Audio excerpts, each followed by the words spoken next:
Around about the age of 15, I think, is when I first started to sell decent amounts. Before that, even, you know, 13, 14, I was selling small amounts to friends. So what sort of drugs were you dealing with in? At first it was just cannabis, but then I started to sell a little bit of amphetamine, different types of what would be called in the street as speed. And after quite a long time of selling cannabis, I got involved in cocaine, and I started selling cocaine as well.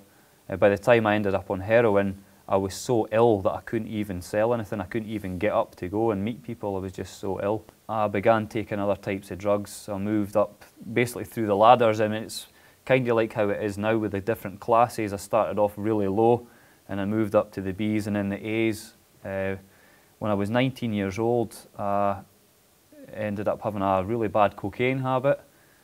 And I think it was when I was 20, very early into my 20th year, I realised that I desperately wanted to get off cocaine, and actually I think probably drugs in general, but the thing with cocaine is it's a complete opposite effect to what the cannabis was and what I was used to taking most of the time, because it's an upper.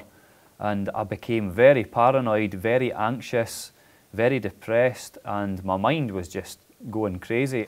As Colin was saying earlier, it is true now that they're making this stuff in laboratories, and it's so powerful and it can really affect people's minds and make them paranoid and schizophrenic. Actually, it happened to my stepbrother David. He had to go somewhere for special help because he just absolutely flipped. It's a gateway drug as well. It opens you up to other people who are involved in other harder substances. Did you see people who became paranoid through cannabis? You said your stepbrother... I was paranoid myself. Right. Yeah, I was. Some go into a semi-permanent or permanent schizophrenia. Did you see people who were like that? There's one person in particular, yeah. He's actually living in Galashiels at the moment. I see him occasionally. I've not seen him for a long time, but he's in a... It's not a mental institution, but it's a hospital that's for people that have got severe problems in the mental health issue. And yeah, he can be quite violent. He could be quite threatening.